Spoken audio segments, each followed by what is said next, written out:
My name is Sarah Chen, and at 42 years old, I thought I'd missed my chance at true love. My former best friend Jessica had made sure I believed that. But standing at my college reunion last month, watching Jessica's face turn white as she met my husband Alexander, I realized that sometimes the universe has the most perfect timing. Before I tell you how the woman who crushed my confidence got the shock of her life, let me know where you're watching from and hit that subscribe button to join my journey. Jessica Martinez and I met during our freshman year at Northwestern University. We were roommates in the cramped dorm room that smelled like instant ramen and vanilla candles. Jessica was everything I wasn't: confident, outgoing, and effortlessly beautiful. She had this way of lighting up any room she entered, her laugh infectious and her smile magnetic. I was the quiet pre-med student who spent weekends in the library while Jessica charmed her way through every social event on campus. Despite our differences, we became inseparable. Jessica would drag me to parties, insisting I needed to live a little, while I helped her pass organic chemistry. She was the maid of honor at my wedding to David when I was 28, and I was hers when she married her college sweetheart Marcus 2 years later. We were going to be the friends who grew old together, our kids playing in each other's backyards, our families intertwining through decades of shared memories. My marriage to David lasted 8 years.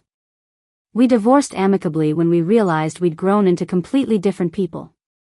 He wanted to travel the world as a freelance photographer. I wanted to establish my pediatric practice and maybe start a family. There was no dramatic betrayal, no bitter custody battle, just two people who'd outgrown each other. The divorce was finalized when I was 36, and I threw myself into my medical career with renewed focus. Jessica, meanwhile, seemed to have the perfect life. She and Marcus had 3 beautiful children, a sprawling house in the suburbs, and what appeared to be an unshakable marriage. Her social media was filled with family vacations, birthday parties, and couples date nights. She had become a successful real estate agent, often posting about million-dollar listings and luxury open houses. But as my late 30s approached, Jessica began making comments that stung more than I initially realized. During our monthly coffee dates, she'd share stories about her married friends, always with a subtle dig at my single status. "You know, Sarah, maybe you should lower your standards," she'd say, stirring her latte thoughtfully. "At our age, we can't be as picky as we were in our 20s. The good ones are all taken." When I mentioned dating apps, she'd wrinkle her nose. "Online dating after 35? That's where desperate people go. You don't want to seem desperate, do you?" The worst conversation happened during my 40th birthday dinner. Jessica had insisted on taking me to an expensive restaurant, claiming she wanted to celebrate my milestone. But as the evening progressed, her comments became increasingly cruel. "40 is such a hard age for single women," she said, cutting into her steak. "I read an article that said your chances of finding love after 40 are practically zero. Something about how men our age want younger women, and the good ones are already married." I felt my appetite disappear. "That's not true, Jess. Plenty of people find love later in life." She reached across the table and patted my hand condescendingly. "Oh, honey, I'm not trying to hurt your feelings. I'm just being realistic. Maybe it's time to focus on other things, your career, traveling, hobbies. Not everyone gets a fairy tale ending."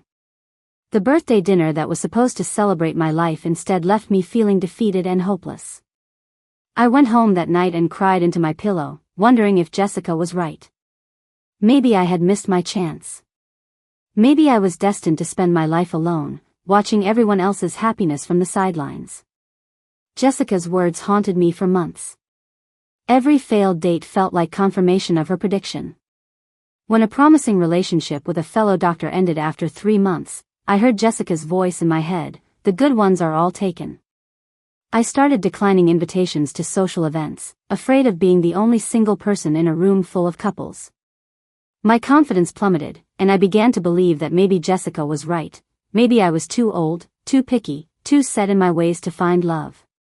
My sister Emma noticed the change in me during one of our weekly phone calls. "You sound different, Sarah. Sad. What's going on?" I told her about Jessica's comments, about feeling like I'd missed my window for love. Emma was quiet for a long moment before she spoke. Sarah, listen to me carefully. Jessica is projecting her own fears onto you.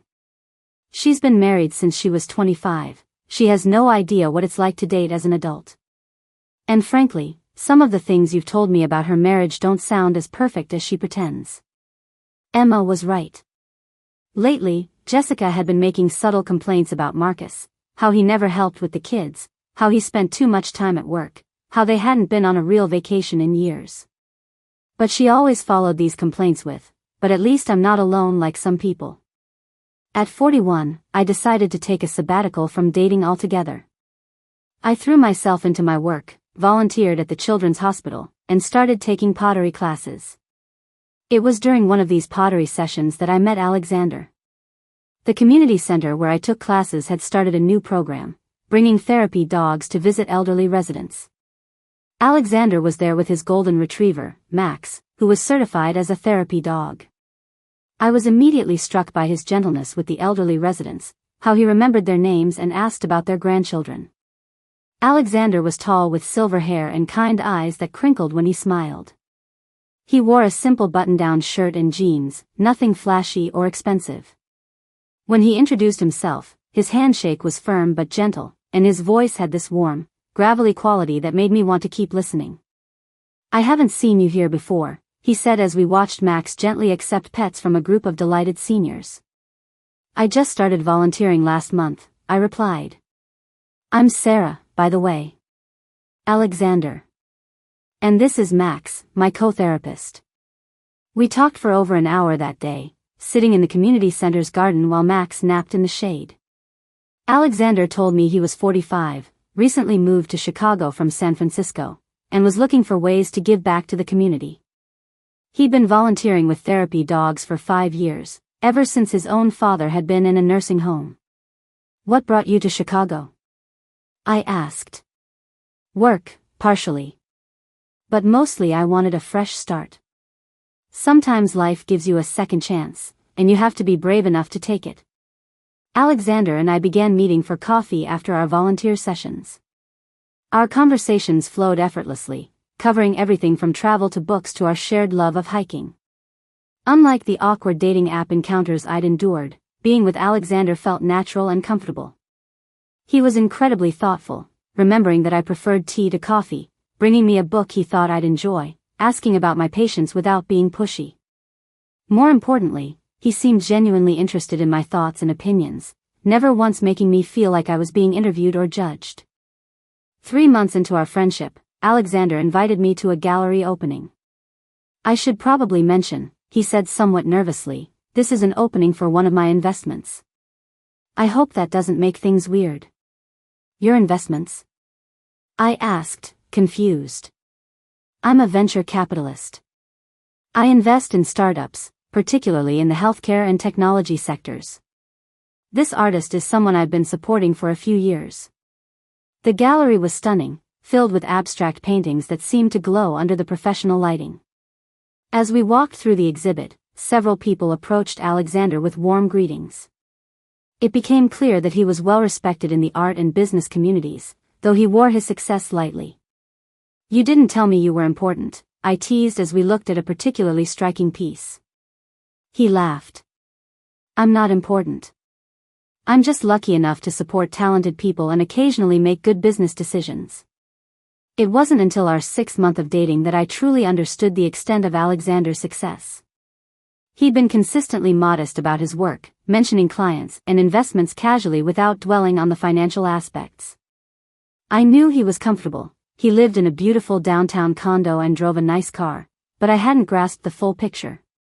The revelation came when we attended a charity gala for children's cancer research. Alexander had insisted on buying a table, mentioning that he supported the cause annually. As we walked into the ballroom, I noticed several people pointing in our direction and whispering. Mr. Davidson. A woman in an elegant evening gown approached us. Thank you so much for your generous donation. The new research wing wouldn't be possible without supporters like you. Research wing? I looked at Alexander questioningly. Later, during the auction, the auctioneer announced, and now, lot number 15, generously donated by Alexander Davidson, founder and CEO of Davidson Ventures, a week at his private estate in Tuscany. My mouth fell open. Alexander noticed my expression and leaned over. I should have mentioned the Tuscany house earlier. Would you like to see it sometime? That night, he told me everything. Alexander had built his venture capital firm from nothing, starting with a small inheritance from his grandmother and growing it through careful investments and an eye for innovative technology. His firm now managed over $2 billion in assets, with a particular focus on healthcare startups that could make a real difference in people's lives.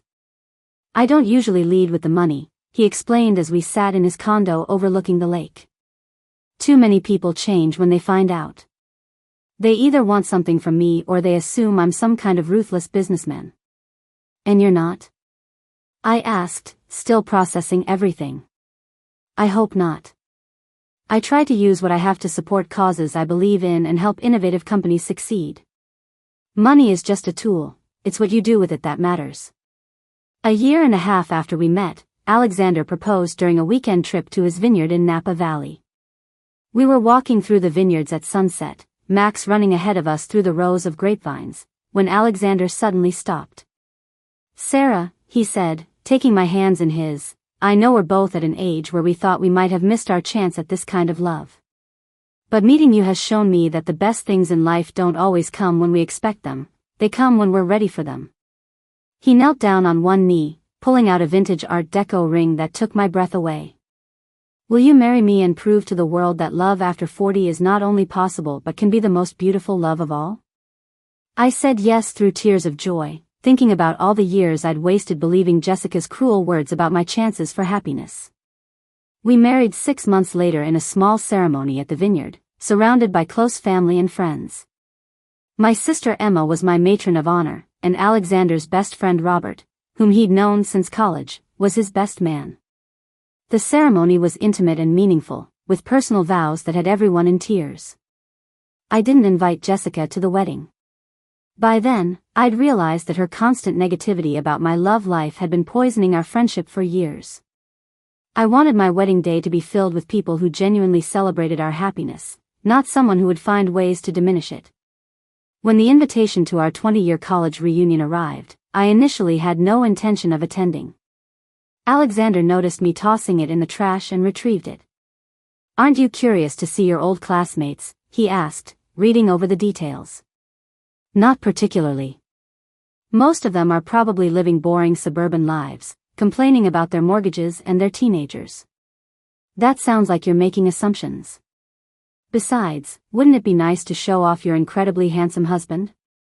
He grinned, striking a mock-serious pose. I laughed despite myself. You want to go to my college reunion?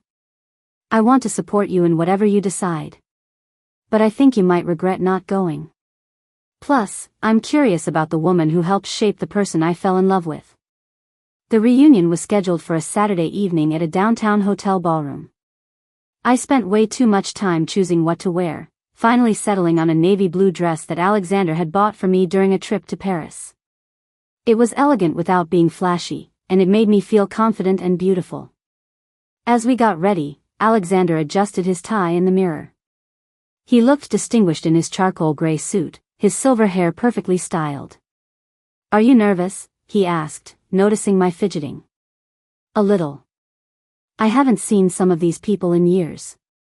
And Jessica will be there. Tell me about Jessica again. I filled him in on our friendship, the hurtful comments, and why we drifted apart. Alexander listened thoughtfully, occasionally asking questions but never offering unsolicited advice. She sounds insecure, he said finally. People who are truly happy don't feel the need to tear others down. The hotel ballroom was decorated with our school colors, purple and gold, with photos from our college years displayed on easels around the room. A DJ played hits from the early 2000s, and the cash bar was already crowded with former classmates catching up. I spotted several familiar faces immediately, my old study group from organic chemistry, the girls from my dorm floor, a few professors who'd clearly aged more gracefully than the rest of us. Everyone seemed to be playing the same game of successful adult, talking about their careers, their children, their recent vacations. Sarah. I turned to see my former roommate Lisa approaching with a huge smile. You look amazing. I saw on Facebook that you got married. Where's your husband? I introduced Alexander, watching Lisa's eyes widen slightly when she heard his name. She was clearly trying to place where she'd heard it before. Davidson Ventures, she said suddenly. You're the Alexander Davidson who donated the new pediatric wing at Children's Memorial? Guilty, Alexander said with a modest smile. Sarah actually works there as a pediatrician. It's amazing what they do for kids. Lisa looked between us with obvious admiration. That's incredible. Sarah, I'm so happy for you. We'd been at the reunion for about an hour when I spotted Jessica across the room. She was standing with Marcus and another couple, gesturing animatedly while telling what was clearly a very engaging story. She looked good, her hair was perfectly styled, her dress expensive, her makeup flawless. But there was something about her posture, the way she was gripping her wine glass, that suggested she wasn't as relaxed as she appeared. Is that Jessica? Alexander asked, following my gaze. That's her. The tall brunette in the red dress. She's very put together, he observed neutrally. She always was. Image has always been everything to Jessica. As if sensing she was being watched, Jessica looked in our direction. Her eyes met mine, and I saw surprise flicker across her face. She said something to Marcus, then began making her way over to us. Sarah, she called out, her voice carrying that familiar tone of artificial enthusiasm. I can't believe you're here. You look different. Hi, Jessica. Good to see you. She air-kissed my cheek, her perfume overwhelming and expensive. And this must be your husband I've heard so much about, she said, turning to Alexander with her most charming smile. Alexander Davidson, he said, extending his hand.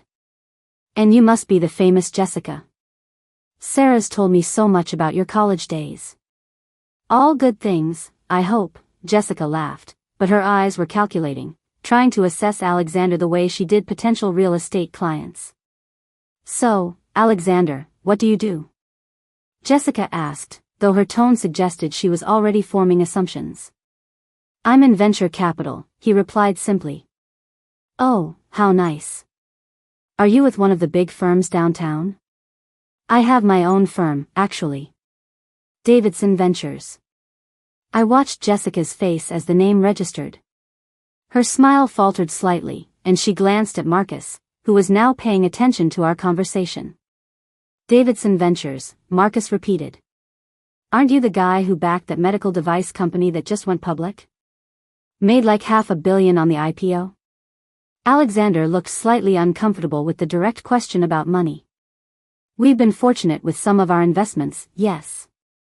Jessica's eyes widened as the full realization hit her. Wait, you're the Alexander Davidson? The one who's always in the business journals. I try to stay out of the press when possible, Alexander said diplomatically. Oh my God, Sarah, Jessica said, turning to me with an expression I couldn't quite read. I had no idea you were married to. I mean, I knew you got married, but I didn't realize. She trailed off, clearly struggling to process this new information. Jessica was just telling us about their new house, Marcus said, seemingly oblivious to his wife's distress. 6 bedrooms, pool, the whole 9 yards. That sounds lovely, Alexander said politely. Are you enjoying the suburbs? Oh, we love it, Jessica said, but her voice lacked its usual confidence. Of course, it's not as exciting as downtown living, but with the kids and everything. Sarah showed me some photos of your children, Alexander said warmly. They're beautiful. You must be very proud. For a moment, Jessica's face softened with genuine maternal love. They're everything to me. Tommy's playing travel baseball now, and the twins just started piano lessons. That's wonderful.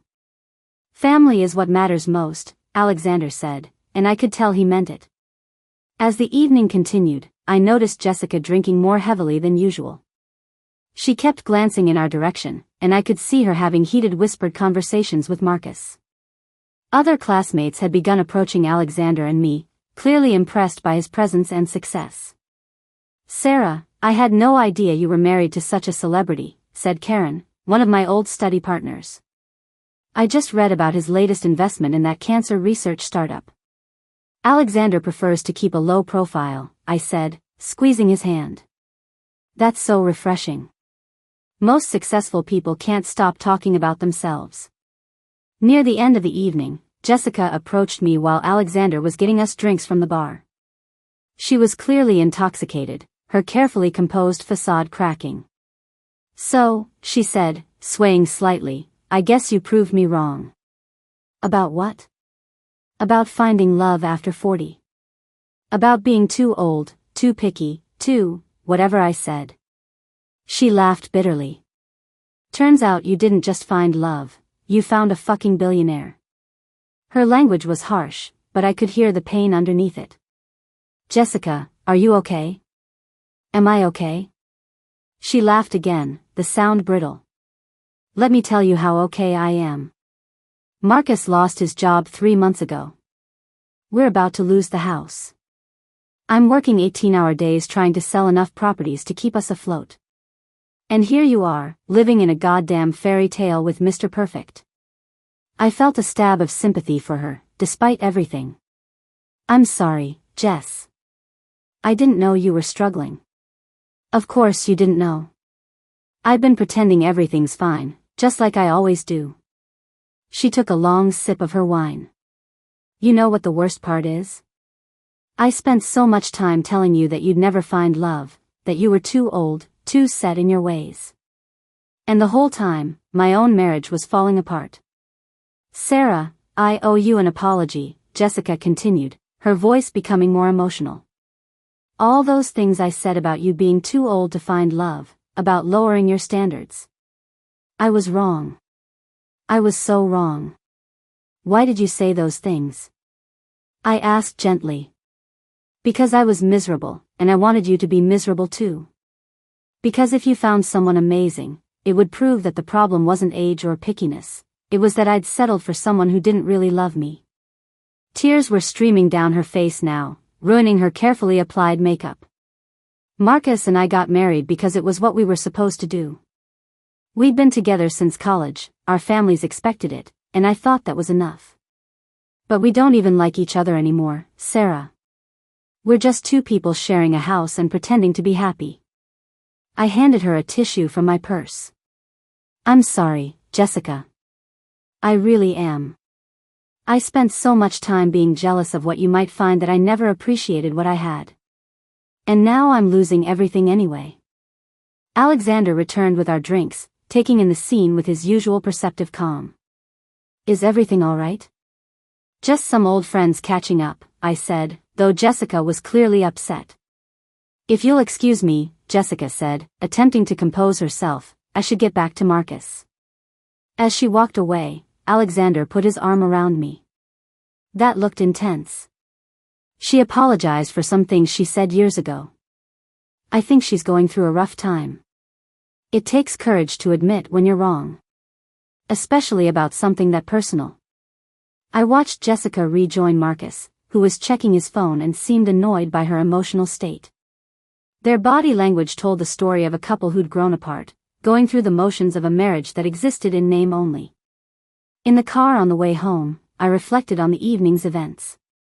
"I can't believe I let her words affect me so much," I said to Alexander. "You were vulnerable, and she took advantage of that. People we trust have the power to hurt us the most. But she was wrong about everything. About my chances, about what I deserved, about love after 40. She was projecting her own fears onto you. Sometimes people who are unhappy try to convince others that happiness isn't possible, because it's easier than admitting they've made choices they regret." I thought about all the time I'd wasted believing Jessica's cruel predictions, all the dates I'd approached with defeat instead of hope, all the nights I'd wondered if I was destined to be alone. "Do you think she meant her apology?" I asked. "I think she meant it in the moment. Whether she follows through with changed behavior is another question entirely." The next morning, I found a lengthy text message from Jessica on my phone. "Sarah, I'm so embarrassed about last night.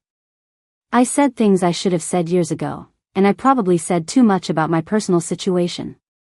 I want you to know that I'm genuinely happy for you. Alexander seems like an incredible man, and you deserve every bit of happiness you found. I'm sorry for all the negative things I said about your chances for love. I was wrong, and I was cruel, and I hope someday you can forgive me. You've always been a better friend than I deserved. I showed the message to Alexander over breakfast. What do you think? I think people can change, but it usually takes more than one night of honesty.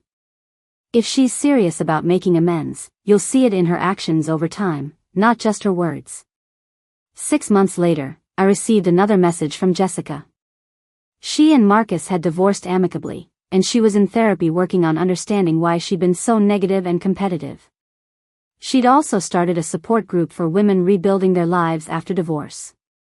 I'm learning that happiness isn't a zero-sum game, she wrote. Your success doesn't diminish mine, and your happiness doesn't make me less worthy of love. I'm working on becoming the kind of person who celebrates others instead of tearing them down. I appreciated her honesty and her effort to change, though I wasn't ready to rebuild our friendship entirely. Some wounds take time to heal, and trust, once broken, must be earned back slowly. As I write this, Alexander and I have been married for 2 years. We're expecting our first child, a daughter we plan to name Eleanor, after my grandmother. At 44, I'm about to become a first-time mother, something Jessica once told me was too late and unfair to the child. Our love story isn't the dramatic whirlwind romance of 20-somethings. It's deeper, more intentional, built on a foundation of mutual respect, shared values, and genuine compatibility. We both brought life experience, emotional maturity, and clear communication to our relationship. Alexander often tells me that finding love in our 40s was actually a gift. We know who we are now, he says. We're not trying to figure ourselves out while building a relationship. We can love each other fully because we love ourselves first. If you're reading this and you're over 40 and single, please don't let anyone convince you that your time has passed. Don't let bitter people project their disappointments onto your future. Love doesn't have an expiration date, and the right person will appreciate everything you've learned and become during your journey. Jessica was wrong about so many things, but she was right about one: not everyone gets a fairy tale ending. But that's because not everyone is brave enough to believe they deserve one, patient enough to wait for the right person, or open enough to recognize love when it arrives in an unexpected package. The woman who once told me I'd never find love after 40 was forced to confront the reality that her own marriage was built on a foundation of settling rather than genuine connection. Meanwhile, I found a love that exceeded every dream I'd ever had, with a man who valued my intelligence, supported my ambitions, and loved me exactly as I was. Sometimes the best revenge isn't revenge at all, it's living so well that the people who doubted you have no choice but to witness your happiness and question their own assumptions. Have you ever had someone tell you it was too late for love or success? I'd love to hear your stories in the comments below. And if this story gave you hope, please subscribe and share it with someone who needs to hear that their best chapters might still be ahead of them. Thank you for listening, and remember, it's never too late to write a new story for your life. Leave a comment, hit that like button, and subscribe for more stories of love, resilience, and second chances.